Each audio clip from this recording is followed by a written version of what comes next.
I got a great tip from America's Test Kitchen the other day.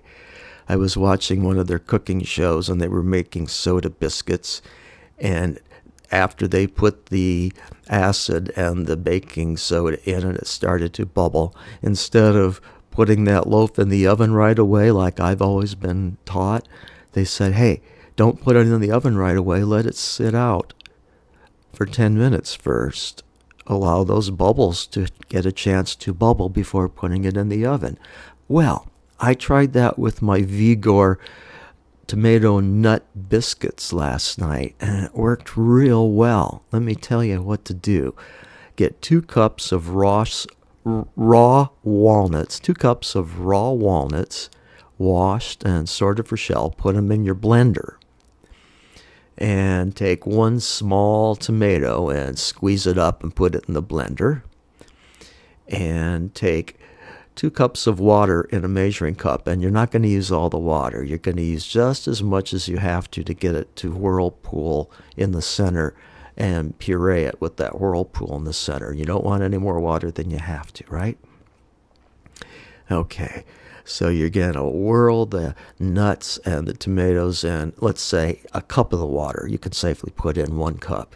Whirl it and then add more. I ended up using 1.5 cups for the amount of nuts and the size of the tomato I used. It was a small tomato.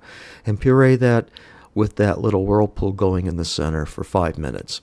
In the meantime, in a bowl, take 2 cups of whole wheat flour, not white flour, whole wheat flour.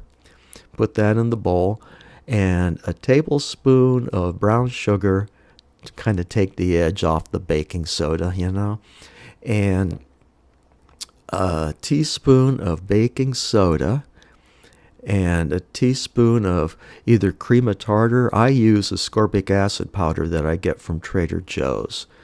And you can even use some vinegar. And I'd say then put another tablespoon of sugar in. And I'd say use about a tablespoon of vinegar to a teaspoon of baking soda. Put that all in the bowl. And then add your cream of nut and tomato, right? And fold that in just until it's almost not all incorporated. And then let it sit for 5 minutes in the bowl, just like that. And then come back in 5 minutes and scoop it out onto a silpat and have your oven heated at 350. And I can make 12 scooped out biscuit piles with that. And then let that sit out another 5 minutes and it'll foam up more. And then bake it for 25 minutes, and then I did another 15 minutes, another 10 minutes. So, yeah, about 45 minutes, maybe 50 minutes. Yeah, they can take it. It's all whole wheat flour and nut cream.